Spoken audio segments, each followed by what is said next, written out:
గారు నమస్తే. నమస్కారం సార్.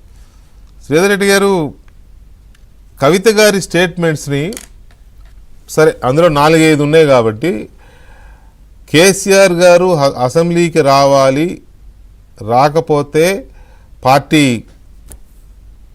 కథం అని చేసిన ప్రకటనని బీఆర్ఎస్ ఎలా రిసీవ్ చేసుకుంటోంది?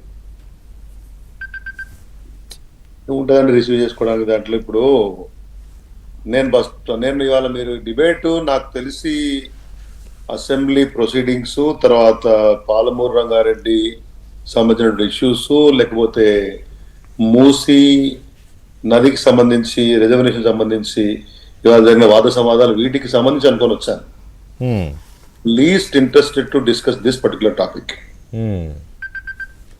ఏముంటదండి రోజు ఇప్పుడు ఇవాళ రాష్ట్రంలో అసెంబ్లీ జరుగుతోంది, చాలా సమస్యలు ప్రజలై ఉన్నాయి. కాంగ్రెస్ ప్రజలను తప్పుదోవ పట్టించే విధంగా ప్రయత్నిస్తున్నారు.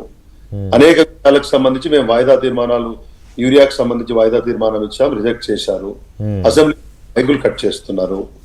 లేకపోతే వాళ్ళు ఏదో పవర్ పాయింట్ ప్రెజెంటేషన్ ఇస్తారని చెప్పి హడావుడి చేస్తుంటే ప్రధాన ప్రతిపక్షంగా మాకున్న అవకాశాన్ని మాకు ఇవ్వమని చెప్పడితే దాని గురించి కూడా ఇబ్బంది పడే ప్రయత్నం చేస్తా ఉన్నారు. కాబట్టి నాకు చాలా వేరే పనులు ఉన్నాయి. ప్రధాన ప్రతిపక్ష పార్టీగా మీరు తప్పనుకున్నా మరోలాగా అనుకున్నా దయచేసి క్షమించాలి.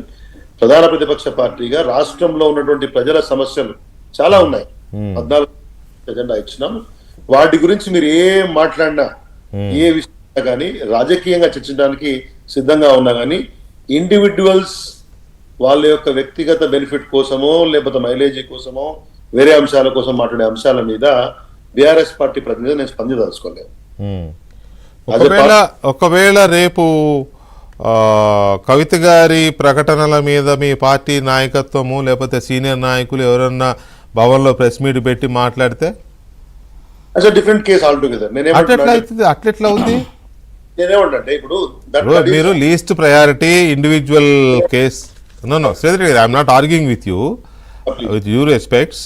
మీరేమన్నారంటే ఇది లీస్ట్ ప్రయారిటీ, ఇది మాకు ప్రజా సమస్యలే ముఖ్యం అని చాలా అన్నారు. ఓకే, దట్ ఈజ్ యువర్ ఇది. కానీ రేపొద్దున ఏ నిరంజన్ రెడ్డి గారు, ఏ జగదీశ్వర్ రెడ్డి గారు, లేకపోతే ఇంకెవరో కవిత గారికి కౌంటర్ ఇచ్చే కార్యక్రమం రేపు చేయరని నేను అనుకోవట్లేదు. ఖచ్చితంగా చేస్తారని అనుకుంటున్నా.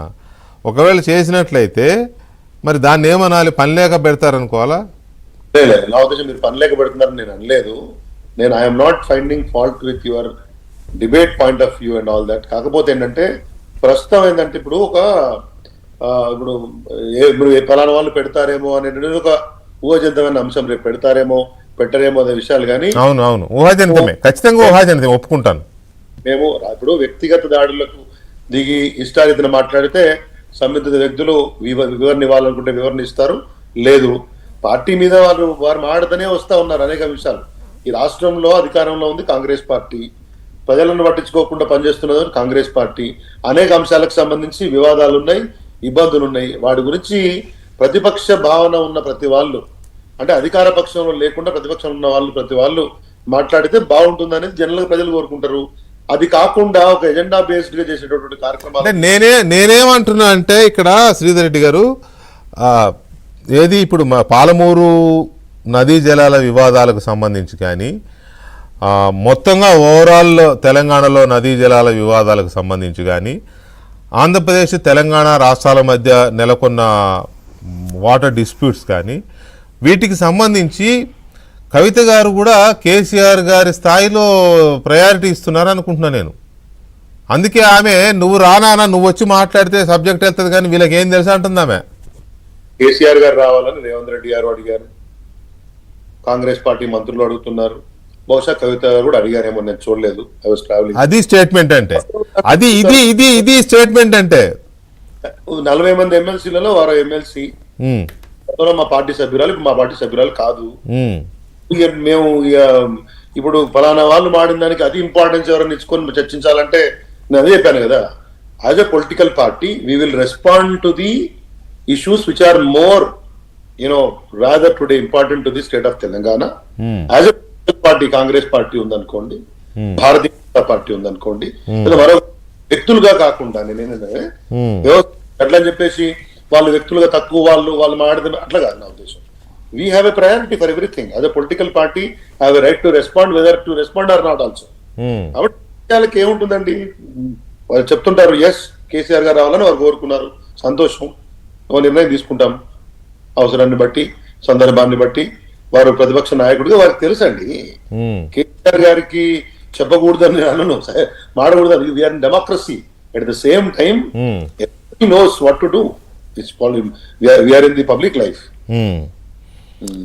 కానీ పిల్లకాకులతో మాట్లాడిస్తే సబ్జెక్ట్ పోదు అని చాలా తేలిగ్గా తీసేసింది కదా ఆమె, ఎందుకంటే ఆ ఫ్యామిలీ మెంబర్ కదా. నేను ఏమంటున్నానండి, ఆమె ఏమన్నారు, ఆమె ఏం భాష్యం చెప్పదలుచుకున్నారు, వాటి గురించి ఏం ఇప్పుడు పిల్లకాకులు ఎవరు ఇప్పుడు నాకు తెలిసి పిల్లకాకులను అసెంబ్లీకి పంపించేంత అమాయకులు ప్రజలు ఉండరు. వినరా? సమర్థులు అనుకుంటూనే ఆ నియోజకవర్గాన్ని లేకపోతే ఆ రాష్ట్రాన్ని, ప్రజలను, సమస్యలను ప్రస్తావించగలిగి సమర్థంగా ప్రజావాణిని అసెంబ్లీలో వినిపించగలుగుతారు, నాయకత్వం వహించగలుగుతారు అనుకునే వ్యక్తులనే తెలివైనటువంటి తెలంగాణ ప్రజలు ఎన్నుకొని అసెంబ్లీకి పంపిస్తారు. దీంట్లో పిల్లకాకులు పెద్ద కాకులు ఏముంటుందండి? పిల్లకాకులు అదే ఎత్తున కదా. ఇప్పుడు మీరు ఒకటి విషయానికి నేను చెప్పబోతే ఇంకొక మాటకు సమాధానం చెప్తే వాళ్ళు వేరే